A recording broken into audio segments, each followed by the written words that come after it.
All right, today we're going to dive into an idea that is, and I'm not exaggerating here, a total game changer.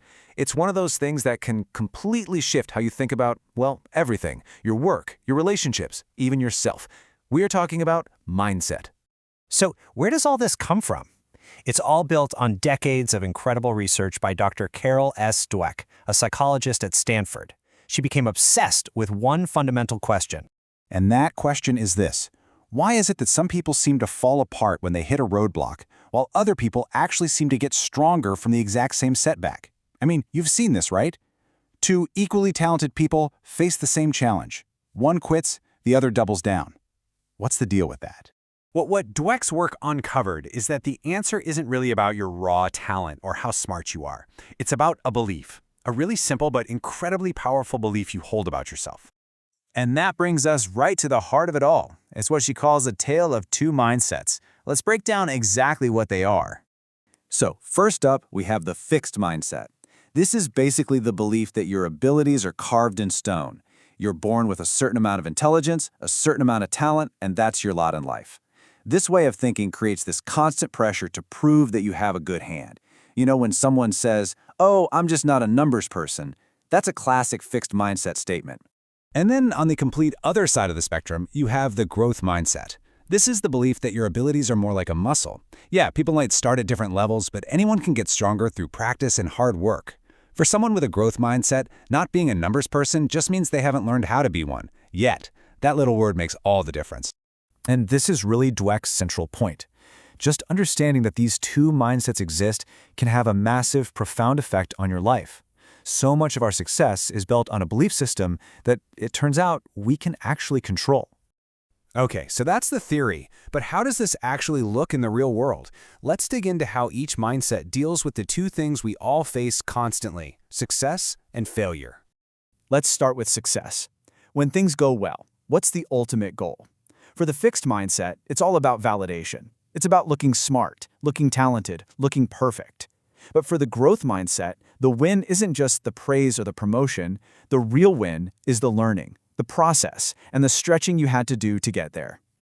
And this question from Dweck just hits so hard because it exposes the big danger of a fixed mindset. Think about it. If your entire identity is wrapped up in being a winner, what on earth happens when you lose? It feels like your whole world is collapsing. And you can see the difference so clearly right here. When someone with a fixed mindset fails, they internalize it completely. It doesn't mean I failed at this task. It means I am a failure. So what do? They hide it, they make excuses, they blame other people. But the growth mindset sees that same failure as just data. It's a puzzle to be solved.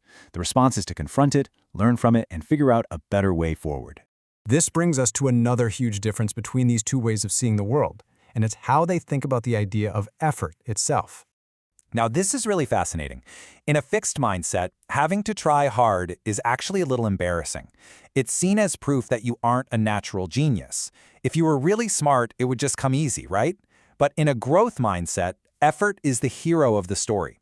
It's the key that unlocks your ability. Effort is the path to getting good at something. And this quote just nails it. It's not just about trying hard when it's easy. It's about having a real passion for pushing your own boundaries and sticking with it, especially when it's tough.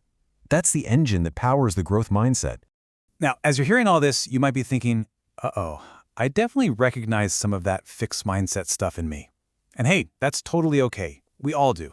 Because that brings us to the most powerful, most hopeful part of this entire idea. You can change. Let me just say that again, because if you take away only one thing, let it be this: your mindset is not a permanent personality trait. You are not stuck. Dweck's own words here are just so empowering. Mindsets feel like the truth. They feel real. But at the end of the day, they're just beliefs. They're ideas in your head. And the one thing we know for sure is that you can always change your mind. So how do you actually do it? Well, Dweck lays out a simple three-step journey. First, just start to notice. Pay attention to that voice in your head, the one that says, "What if I try this and look stupid?" That's your fixed mindset talking. Second, realize you have a choice. You don't have to listen to that voice. You can choose to see that challenge as an opportunity. And third, you have to talk back. When that voice says you're not good enough, you can actively respond with, "I'm not good enough yet, but I can learn." So this all brings us to one final really important question. Now that you know about these two mindsets, what are you going to do about it? I think this sums up the difference perfectly. The fixed mindset demands that you show up perfect. It says you have to already be smart, already be talented. But the growth mindset gives you freedom. It gives you the space to be a work in progress. It allows you the luxury of becoming. So in the end, your potential isn't a fixed number that can be measured today. It's a story that is still being told. And the person holding the pen is you. You get to write the next chapter. So the only question left is, who will you choose to become?